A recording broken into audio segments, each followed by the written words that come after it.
Have you ever dreamed of turning your groundbreaking idea into a successful company? Whether you're envisioning the next big tech innovation, redefining sustainable agriculture, or creating products that could reshape the pet industry, the journey of entrepreneurship is exhilarating and fraught with obstacles. Success requires vision and grit, but also the right resources, opportunities, guidance, and support to navigate the unpredictable and ever changing world of startups. Based on BSM Partners' extensive experience, often the most innovative companies are young, scrappy startups seeking investment partners to jumpstart their success in the market. However, most startups will fail, regardless of what industry they're in. According to a report from Embroker, which we've linked in the show notes for this episode, roughly 90% of startups will fail, 10% within the first year, and 70% between year 2 and year 5. The number one reason startups fail, according to this report, is misjudging market demand. And the number 2 reason is running out of funding. But with the right guidance, partners, and support, these odds could greatly improve. On today's episode, we're taking you behind the scenes of startup acceleration, particularly through Plug and Play, an accelerator program serving more than 300 startups at a time across over 19 industries worldwide, including animal health and agricultural technology, or AgTech. Throughout the episode, you'll hear from my friends over at Plug and Play Topeka, the founder of Plug and Play himself, and a pet food founder who attributes part of the success of his company today on his experience with Plug and Play 5 years ago. Over the next hour, we'll spell out funky venture capital jargon and learn about the ins and outs of the program. Plus, an exciting announcement at the end of the episode, so be sure to stick around. Welcome to Barking Mad, a podcast by BSM Partners. I'm your host, Jordan Tyler. Plug and Play was founded in 2006 by Saeed Amidi as a global platform for connecting startups with corporations, investors, and other interested stakeholders through industry-focused accelerator programs. Saeed's own journey as an entrepreneur has certainly inspired the way Plug and Play supports startup founders today.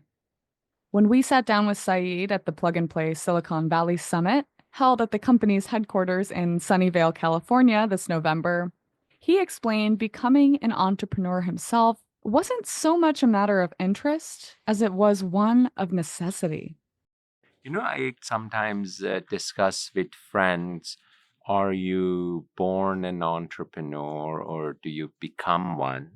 And it's a big question. And then more importantly, how do you become a successful entrepreneur? In my particular case, I had heard business all around breakfast, lunch, and dinner table.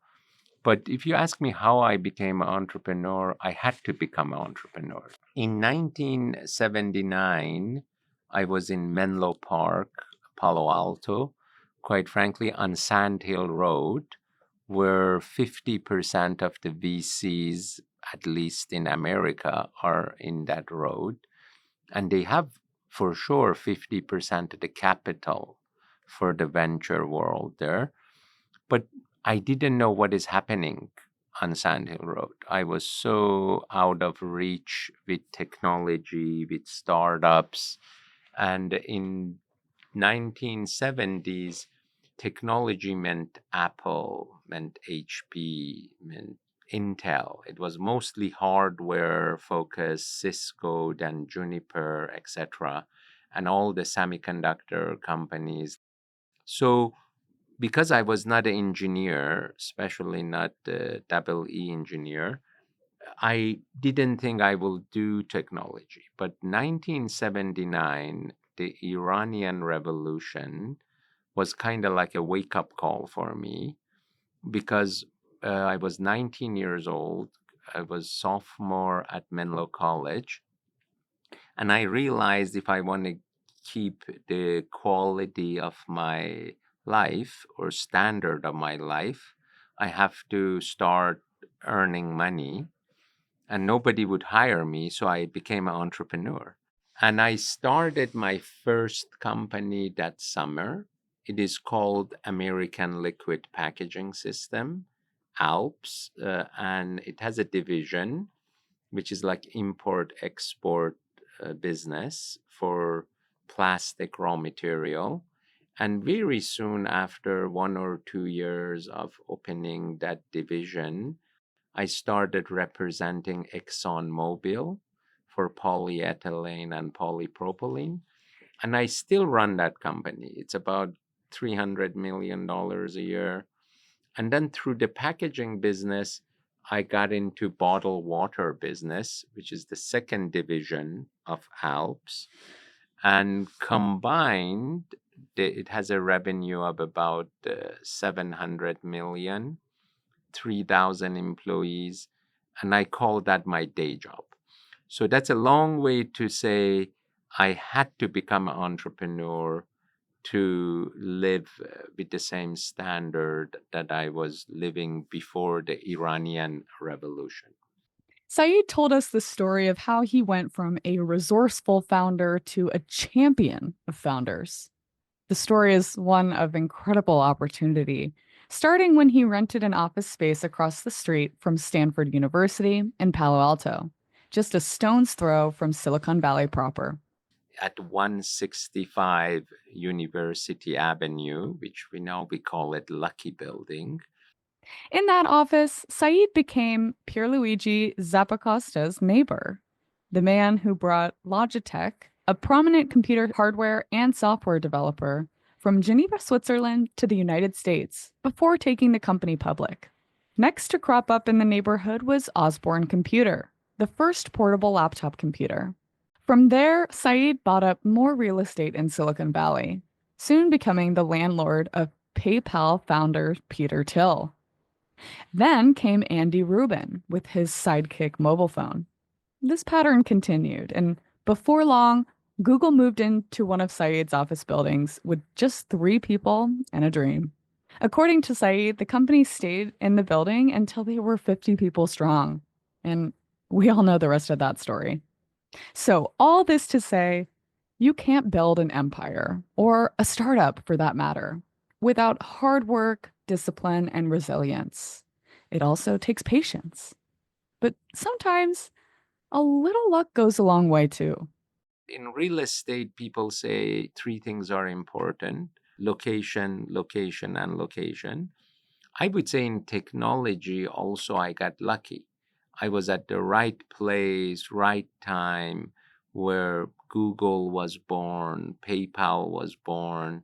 And again, as a import export guy and a bottled water guy, I said, my God, maybe I should get involved in technology.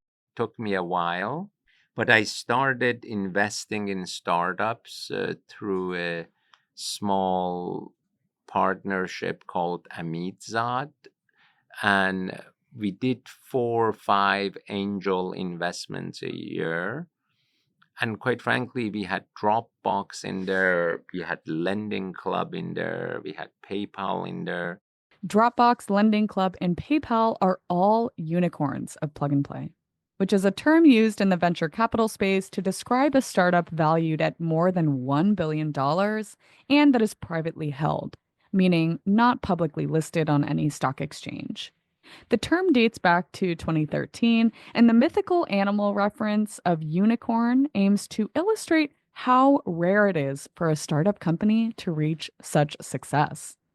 So I said, maybe my hobby is better than my real business. And that is why I opened Plug and Play. And quite frankly, we thought initially we are sort of like co-working space. So the real estate itself was a business, like WeWork. But then I get really excited about meeting the entrepreneurs and learning about what they are doing. And next thing I knew, they said they need money. Then they said they need connections, they need customers. So I wish I had a master plan, but I didn't. It just sort of evolved from providing real estate for our startups. And then the biggest part of being successful as an entrepreneur is the people you connect with and the money you can raise. So we try to create a mini Silicon Valley in this building. I used to call it Silicon Valley in a box, where you meet your investors, you meet your customers, and you build the community. For Saeed, this community building is part and parcel of Plug and Play's success and that of its founders that it supports. It's all about connecting the right ideas to the right people and bringing a range of stakeholders, from corporations to investors, academia, and even nonprofit foundations, to the table to drive sustainable innovation forward together. I believe Plug and Play is my 12th company that I started. Between my packaging company, bottled water company, I think I started 9 more. Some succeeded, some failed. But then what has become exciting is that I know the entrepreneurs and what they need. Then I kind of learned what Mercedes needs, what Walmart needs. In the case of animal health and food, what Cargill needs in Topeka, Kansas. And if you kind of understand these conglomerates and their research and their innovation journey, and you complement it with technology from startups.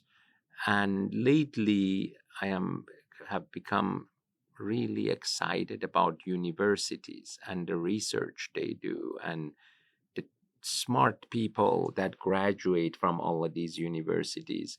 So I started with entrepreneurs. I went to corporations. Then I went to these universities, and I am opening 20 offices inside the campus of university. What is most exciting about this summit is that we still have incredible amount of startups. I think we featured 340 startups. So we had about 800 corporations. So you have the entrepreneurs, you have the corporation. We had close to 450 VCs and angel and investors. But what is new now that excites me? Now we combine academic, entrepreneurship, cooperation, and most unique is the economic development or the city or the state, the governor. So now we combine economic development, universities, large corporations that could use the technology, and the startup. So, quite frankly, it's like a whole ecosystem that has come together. And the most unique element, we announced it, that Knight Foundation and Carson Foundation in Minneapolis. Now, the foundation would love to promote entrepreneurship. So they have come to the table too. So this is first in our 10 years of doing a summit that you have not only entrepreneurs, corporations, and VCs, but you have these two other, I call it pillars of growth and pillars of economy come all together to support the entrepreneurs. This sense of support was everywhere at Plug and Play's 2024 Silicon Valley Summit, in the air and on any of the multiple stages set up throughout the company's headquarters. And the results of this support, well, I think they speak for themselves. In 2023, we accelerated 2,700 startups, about 800 of them in this building. Out of this 2,700 startup, we only invested in 248 of them. So the rest of the startup are on the platform and they benefit from it, raise money, get clients, and it's great. So we feel the community helps each other. And then we also did about 30 follow on investments from our funds now. So, as long as we can choose the best entrepreneurs, the best technologies to solve a real world problem, we would love everybody around us to benefit from the platform as well. Now, Plug and Play is a vast global enterprise spanning a wide range of industries. But to get a better understanding of how the program works on the ground level, we sat down with the Plug and Play Topeka team, where director Lindsay Laban, ventures manager Mark McAllister, and program manager Ann Gunden lead 9-month programs for the company's ag tech and animal health verticals. Startups going through these particular programs are bringing forward innovations in agricultural technology like analytics and automation, field monitoring and precision farming, soil sensing and analysis, and supply chain optimization, as well as animal health initiatives spanning alternative feeds, early disease detection, livestock monitoring and production efficiency, and drug and vaccine development. Both sides of the equation are laser focused on solutions that advance sustainability. Now, for those of us who don't have a ton of exposure to the venture capital or VC world, myself included, let's break down some of the descriptive jargon and nomenclature Plug and Play uses. Don't worry, there won't be a quiz later, but just so we're all on the same page, there are a ton of resources out there for startups, and some programs operate differently than others. So, Mark, I've heard you all use the word accelerator, but I also know there are incubators and foundries and other terms floating around out there in the startup space. So, would you mind breaking down the difference for us? Y Combinator is an incubator. Techstars and Plug and Play are an accelerator. You'll have several other venture firms that will treat it more like a foundry. And a foundry in that case is where you essentially either locate a problem set, locate a technology, and then you go out and you find a team that you attach to that technology, and then you give them the resources to develop that. And then you kind of throw them off out into the world and you take an X amount. The term, I think, is just best used to describe the function that that organization plays. So Y Combinator will go out and find founders who have a product but are very, very early, and will help them develop that product, partially through their network, but mostly because Y Combinator has a tremendous set of founders, and their mentor network is really good in software. But Techstars and Plug and Play, again, we prefer commercialization. We prefer something that can meet a need. So we're really good at brokering the relationship between the startups and the corporates, which really exclusively just makes us an accelerator program, because we're not incubating ideas. I mean, we can, again, where we bring in some of our research partners with a really young founders like, well, maybe I could do this. But typically, we're pretty much just an accelerator program. We're here to help you sell to partners. Awesome. Thank you so much for that. Now, I've also heard the words cohort, batch, and pod, which are just kind of fun words to say, but what do they mean? And would you be so kind to take us to school on this? So, for our programs, as we source these startups who are of interest to our corporate partners, once they're selected into the program, they become this cohort. I use that term a lot. We also use the term batch, which is good to know because undoubtedly you're going to hear us use the word batch. So, in our animal health program, the current startups in that program are batch 8. So, batch and cohort, they're our 8th cohort to come through the program. On the ag side, it's the 10th batch. But we also use that term because for our program, we do all of our planning hand in hand with the other verticals in our pod.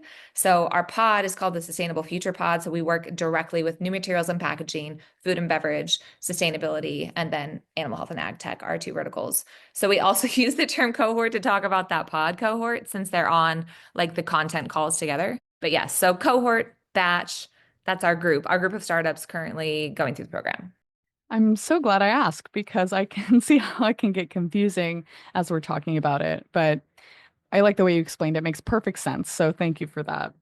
Now, as I'm thinking about the program, I would imagine the value that a founder or a team gets out of the program might depend on where they're at in their individual startup journey. So, Mark, I'm going to throw this one to you.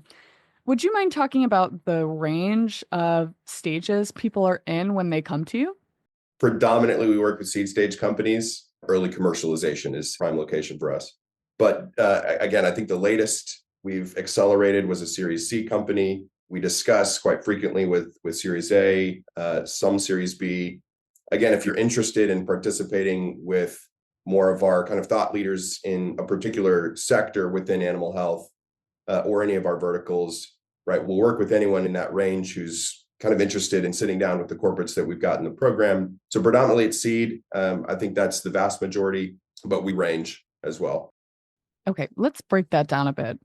The startup life cycle is actually really fascinating, and I found a resource from Silicon Valley Bank that explains the various stages of venture capital and startup funding. I'll link that resource in the show notes for this episode for any listeners out there who want to learn more about the land of VC. Anyway, according to this resource, pre-seed startups haven't received funds from an investor yet. Usually they're bankrolling their great idea themselves or through friends and family, and sometimes through micro VCs.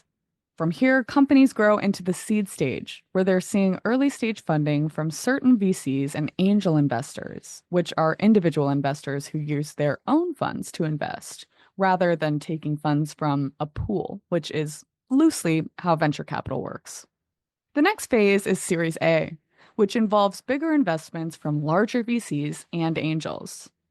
Series B, as you probably have guessed, involves more venture capital, usually firms that specialize in later stage investments.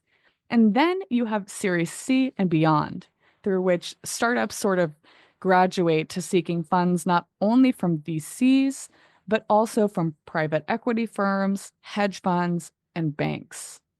So essentially, as you move through each phase, you're gathering more funding, you're compiling more resources, and you're growing and scaling the business. So now that we have that information under our belts, let's bring things back to the Plug and Play team. As we were talking, Lindsay added some really great context about how else Plug and Play supports the startups in its cohorts and batches. A lot of our partners utilize Plug and Play for their external and long-term innovation. So they are looking for us to vet and source these newer, no one knows about them companies. We're trying to find the needle in the haystack, right? And to do that, you have to sort through a lot of hay. That is very time consuming. There's a lot of smoke and mirrors out there or people that won't make it. And so part of our job as a trusted partner to our corporates is to do some of that due diligence up front and make sure that they are getting quality startups that fit their specific need. And so that's why we kind of have that pre-seed focus, is because we are trying to find that needle in the haystack. And because this is 5 years out from shelf life, they've got time to work and to mold these companies to really fit within what they're already doing. But what makes Plug and Play special, I think, is that because we don't take any equity, we can work with some of these more mature startups, some of these ones that are Series A and Series B. And sometimes those are a need and a fit for our partners too. If they go through a big switch or COVID happened, we saw this, everyone's supply chain. We need to fix this right now. What do you have that we can implement right away? Plug and Play was perfectly placed for that because we do have relationships with these older, more mature startups that could plug and play into their model. And so because we don't take that equity, I think that's like the biggest part for the startup is they don't have to give anything to work with us. And so we can provide custom solutions along the gamut. Fascinating. I love that. Now, I'm curious to learn about this vetting process. What sort of criteria does Plug and Play look for when it's determining which startups to partner with and bring into the program? I think the biggest thing is the focus areas within the program, and we'll typically make those public pretty early in the process of our prospecting/selection period each year. Most of our corporates are looking for currently commercialized solutions. There are exceptions to that rule where companies more in the ideation phase end up having a really great conversation with one of our partners and either end up co-developing or we put them in touch with one of our university research partners and something develops out of that. There's several examples of that. So we're not exclusive to this, but generally speaking, the companies that succeed the best in our program have an initial product, have some initial commercial traction, are kind of looking for their next big corporate partner, or in the first several quarters of their traction growth on the commercialization side, have validation of the product either through regulatory or through other traction. And then it's just, again, as our name suggests, a plug and play fit for most of our corporates where we say, hey, you're looking for this type of product, got a company who's got this product, you guys should chat. Well, Mark is our point of contact. It's his team, and he gets to lean on an entire ventures team that spans 62 offices worldwide. And so a lot of times we aren't just an American accelerator program. We are a global accelerator program, and we're acting as a launch pad or a soft landing pad for some of these startups because they were, sourced in a different country. And now they get the opportunity to come to the United States and open some of those doors and work with some of those corporations that they've dreamt about forever. So I do think, while Mark makes all of our final decisions, he does have a team behind him. So it's not just Mark behind his keyboard warrior looking up new technologies in animal health. We've got kind of people on the ground that are going to conferences, meeting all these people, university connections, and getting that technology early and making sure that we keep a pulse on them. Hey, let me check back with them. They aren't ready for us yet, but eventually they will be. Lindsay, I think that's a really great point. The statistic that I share quite frequently is over the last 4 years, about 60% of the startups we accelerate are US based, and the remaining 40 are global, predominantly out of Europe, but we've worked with several Asian companies from South Africa, right? We're very, very much a global accelerator program, and we source as such. I think we're very agnostic on the requirements we set for startups other than their capability and their product. We will quite literally work with anyone that meets the need for our corporate partners. Obviously, if you're predominantly in the European markets and we're going to introduce you to a US-based corporation, there's some challenges in bringing a new product to a different market. Obviously, that's understood. But again, if you solve the need for one of our corporates, there's a pathway for us to work together. So now that we sort of understand the basis of the program, let's move on to the value. Coming to you, Anne, what do startup founders gain access to by participating in one of Plug and Play's programs? I think the biggest and most obvious value they get that kind of differentiates our program from others is the direct corporate connections. Part of our invitation to them in the program is this kind of dangling the carrot of, listen, we have partners who are interested in your technology, be part of the program. But then additional things that come from that, we have a really, really great mentor network, which tends to be for startups who maybe don't have a pilot outcome or something, kind of the next step with corporate partners. They tend to rank the mentor network as the biggest value takeaway. And then obviously, if there's someone who is able to secure some kind of pilot or project or something with a partner or a relationship with a partner, that tends to be the biggest values. And that's feedback we ask for at the end of the program. So statistically speaking, those are the two biggest value adds.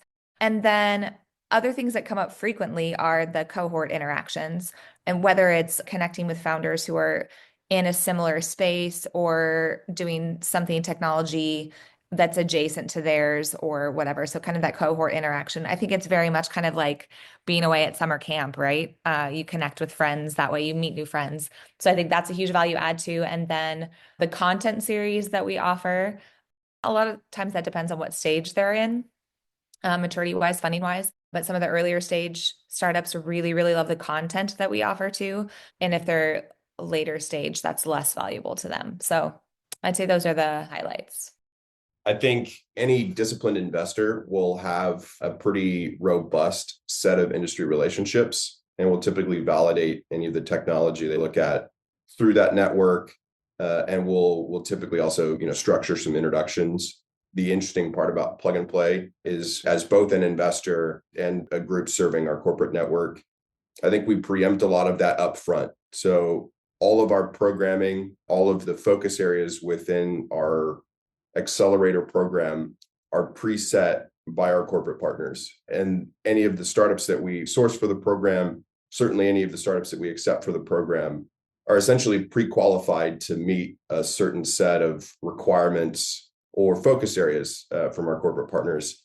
I think that's kind of the secret sauce of why most of our programs have a really high level of engagement. And I think the other thing too is, as a network, as an ecosystem run by the corporates, we obviously don't ask anything of the startups we work with. There's no equity charge. There's no fee up front. It's free to participate. If you qualify on the set of needs a particular corporate's looking at, that's pretty much your free ticket into the program. And I think that from all of the founders that I've spoken with who've participated or are aware of Plug and Play, that's typically up there as well on the reasons they really enjoy our platform. Let's kind of move on now to what a typical program agenda looks like. And I'll throw this one first to Anne because I know that you are heavily involved in coordinating this whole shebang. So let's use the ag tech and animal health batches as a sort of framework for the whole global enterprise. If you could walk us through this process and how key points or events along the way help these founders prepare for the big pitch day, which is the conclusion of the program at Plug and Play's June Expo in Topeka. So once we have selected our group of startups for the program, the first part of it is kind of the beginning of the school year, right? It's like the onboarding, the intake stage where we're trying to learn as much about them as we can beyond what we already know. So a series of intake interviews, gathering of information, and the first introduction to our corporate partners is involved in that kind of intake stage. In this new program, we did our in-person batch kickoff, the first time where we're like, we already know who's in the program. We're going to get them in the same room with our corporate partners, and we're going to get that part of this program started from the get-go. And the other part of that kind of onboarding intake stage is another series of corporate startup interactions. We call them our corporate focus weeks. We have what we call reverse pitches, where our corporates pitch to our startups. They talk about who they are, how they work, how they're organized, what their needs are, what it's like to work with them, what types of things they can offer startups. So we're getting all of the details. We're initiating these relationships, hoping that then the rest of the program is the time to foster those relationships. So plant those seeds then the startups can jump into our content series where we run typically industry agnostic content series, but we have started to get into kind of industry specific stuff too. So virtual workshops led by subject matter experts, whether that's mentors in our network or other people we know in industries who can talk about a variety of different things, whether it's fundraising advice or business development optimization or branding or trying to land in a new market. Either regionally or technologically speaking. And then that goes hand in hand also, or at the same time runs parallel with our mentorship aspect of the program. So that's when we're doing the matchmaking. We're trying to find the best mentors to fit with the startups. Now they're getting into kind of the pick and choose. This content, this workshop interests me, whereas this one's not relevant to me. So then they're kind of starting to individualize their own needs throughout the program, which is kind of cool. Not kind of cool, really cool. And that's leading them toward kind of this big graduation event where they can kind of showcase what they've learned or how they've grown since the beginning of the program. So that relationship that we've established with the corporates at the beginning becomes really cool because we'll see those grow. But undoubtedly, we will also see at the end of this program, our corporate partners paying attention to startups they did not pay attention to at the beginning of the program. And because of the things that they've gone through during the program, all of a sudden there's going to be an increased interest in what those startups can offer. So yeah, that's the program in a nutshell. Yeah, it's almost like a coming of age story for these founders. You know, they're trying to figure out how their innovation is going to be best suited in the real market. And I would imagine having access to mentors and corporate partners like that is just invaluable. Yes, we've had some really cool takeaways that have come as a result of working with mentors that have led to significant pivots for startups. So, the very first batch that I led, animal health, we had a startup that started out in the human health space, was looking to expand in the animal health space, had a really good relationship with one of our mentors, and decided at that point animal health is not for us right now. Like we're going to shift back. The interesting like add-on to that particular story is that they have since changed. They have since decided animal health actually is. But anyways, that founder told me that was our most valuable takeaway from the program was realizing that we weren't ready for that pivot.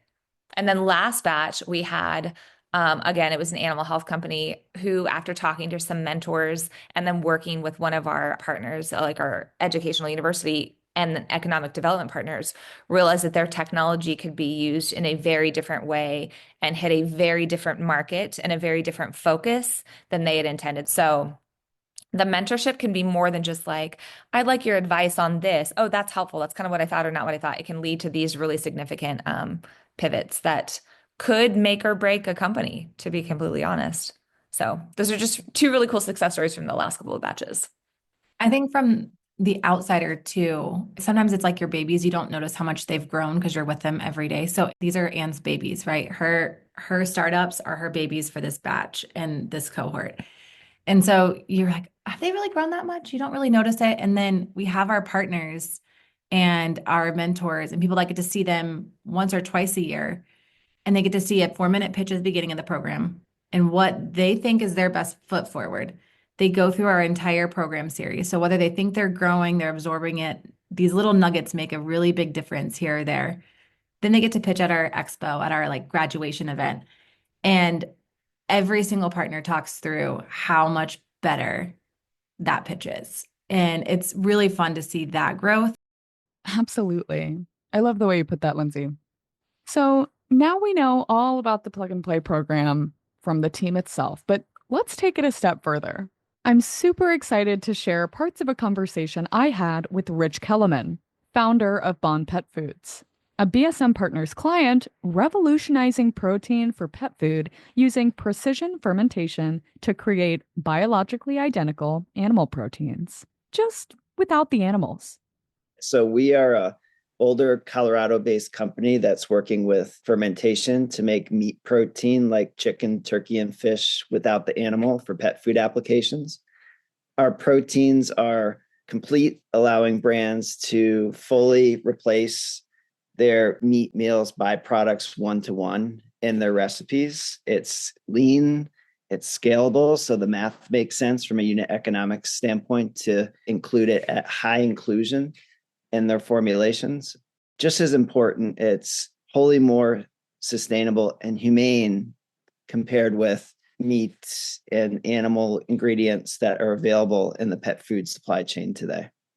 Bond Pet Foods was selected to participate in Plug and Play Topeka's inaugural animal health cohort in 2020, alongside 9 other companies. Leading up to and during this time, Rich and his team had participated in a handful of other startup accelerator programs, including Purina's Pet Care Innovation Prize and Rabobank's Food Bites program.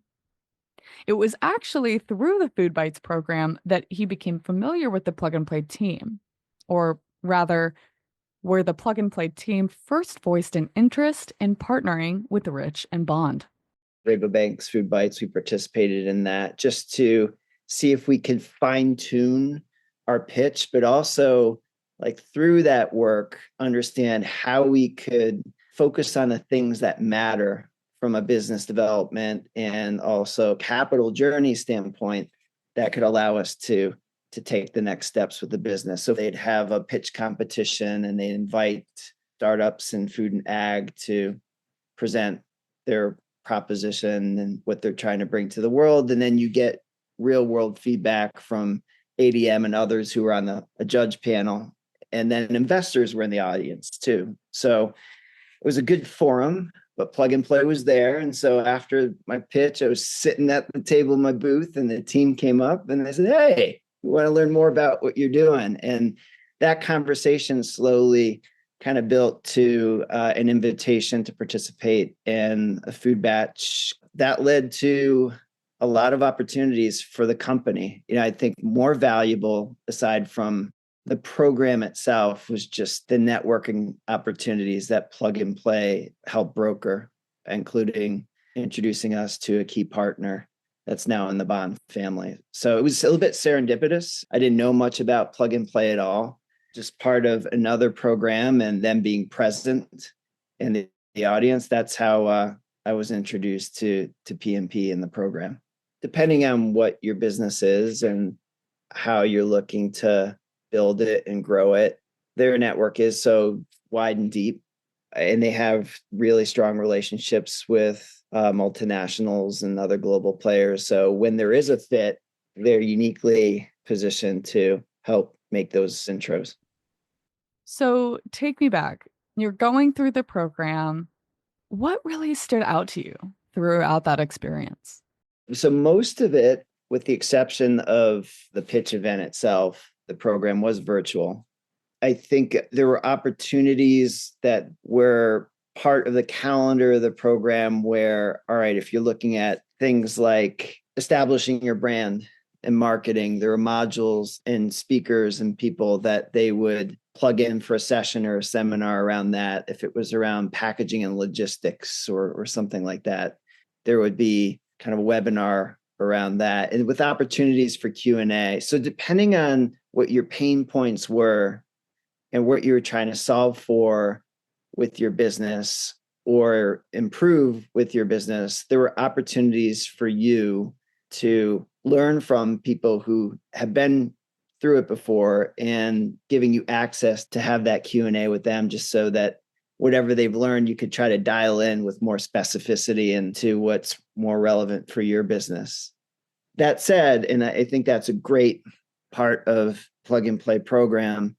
At the end of the day, like a lot of this is about how you can accelerate your work in different ways, or get a clear understanding from, in our case, pet food brands and what they're looking for with their proteins, their ingredients, and their materials. And the Plug and Play team being able to connect us with those partners and have full conversations around what we're creating and what real value that has or doesn't have to these different players, I think is where the gold was for us as part of this engagement and in the program itself.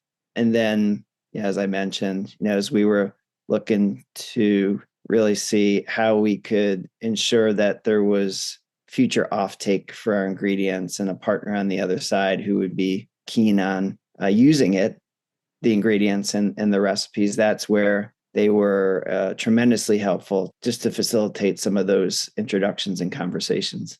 Right. And so I know this was several years ago, but I'm thinking about the pitch that you had coming into the Plug and Play program.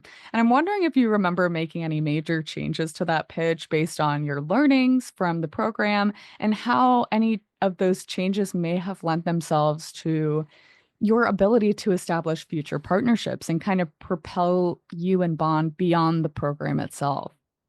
Riverbank's Food Bites and Plug and Play were back to back. And so the 1-2 punch of going through in a hothouse kind of way, the story and what we were trying to do really was helpful to fine tune the fundamentals and the chapters of the narrative so that people could really understand what this was and how it could be valuable for the pet food world.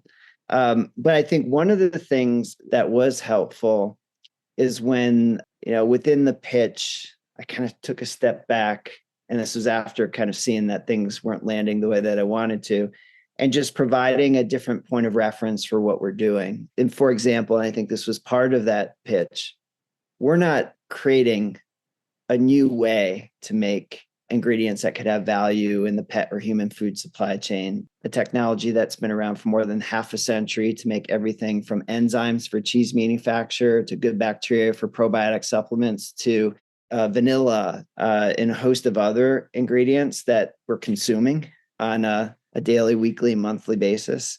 And kind of including that early in the story, I think helped people understand that this isn't some spooky, scary stuff, right? It's just a creative way to employ that same kind of food process to create a different kind of protein and ingredient that could have value for a different audience.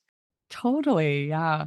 I remember from some of the conversations we've had in the past for other things and stories I've written about cultured protein in the pet industry, that point really resonated with me.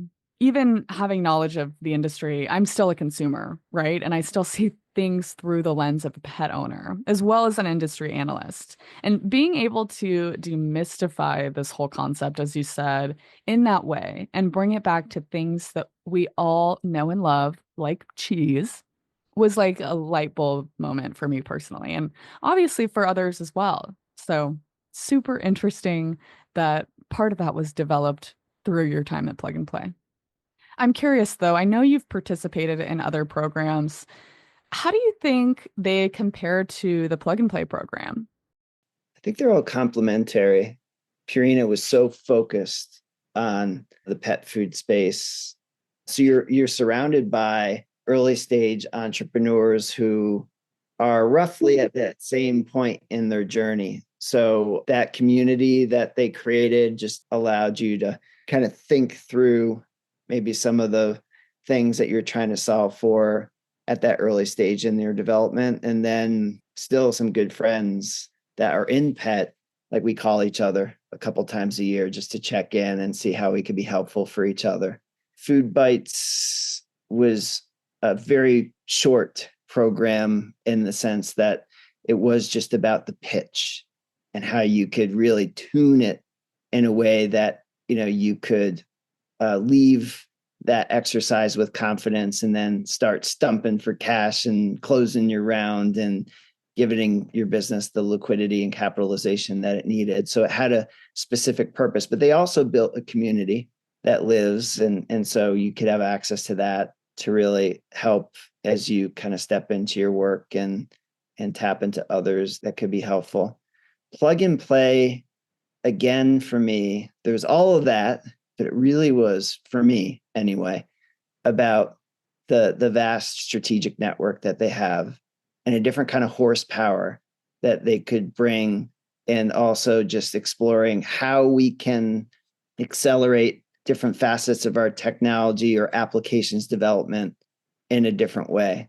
And so that's, for me, if I look at all the different programs that I participated in, that's what differentiates Plug and Play compared to perhaps some of the others that I'd gone through in the past. Yeah, they're just different types of programs and you get different things from them. And probably, like a lot of things in this life, you get out of it what you put into it. And it sounds like you really put in the time and understood what you were looking for and what you could gain from each of these programs in turn. Initially I approached a lot of these programs with skepticism. Like, what am I really going to get out of this? This is more work. I've got enough work, right? But what I realized, especially after going through the first and then the second, it's like, especially as an early stage company, the more shots you can take, like on goal, seize that opportunity, because you never know. For people who are considering these programs, especially with programs that are known and established like Plug and Play, just take the shot. Like you just never know what you'll learn and where some of the connections that you'll make participating in them, where they'll take you. I love that guy. Super glad he was able to come on and share his experiences from the program. So now that we know a little bit more about the Plug and Play program and how it works, for all the aspiring entrepreneurs out there, let's bring it back to Saeed's story, from which we can all learn a great deal. For him, it's all about the journey. Even though he's been doing this for years, he remains energized day in and day out about partnering with ambitious founders and helping them and their ideas grow for the betterment of all of us, including animals and pets, as well as the planet. First, I must say, as I mentioned, I didn't have a master plan. It was a real estate play that evolved into an investment platform and then acceleration. But more and more, as I get older, I think impact, like if you help an entrepreneur team build their dream, and especially in sustainability, in diversification of entrepreneurs, if you can have double bottom line, make money, but also have a positive impact, may it be in people's lives, may it be job creation, you get incredibly excited. So I usually show up to work at 6:30 in the morning here in this office, and my friends feel I am crazy.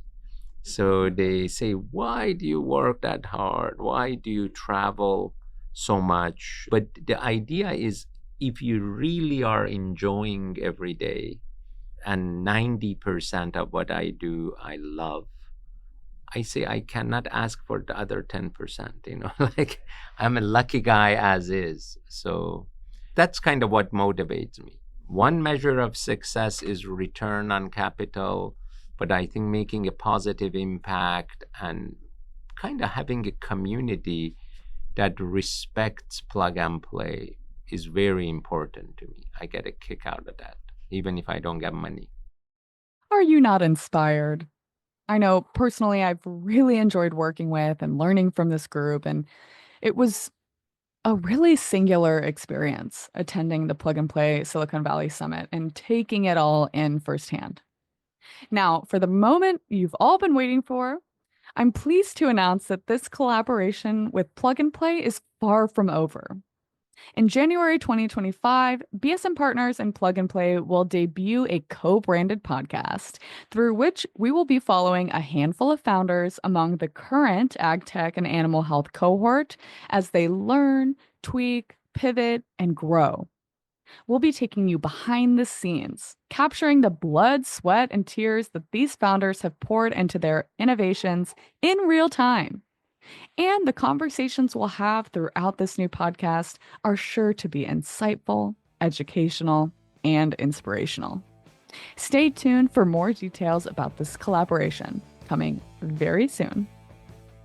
As we wrap up today, I want to leave you with a quote from Nolan Bushnell, co-founder of Atari, the company that brought us Pong in 1972, making him somewhat of a founding father for the video game industry. He says, "A lot of people have ideas, but there are few who decide to do something about them now. Not tomorrow, not next week, but today. The true entrepreneur is a doer, not a dreamer."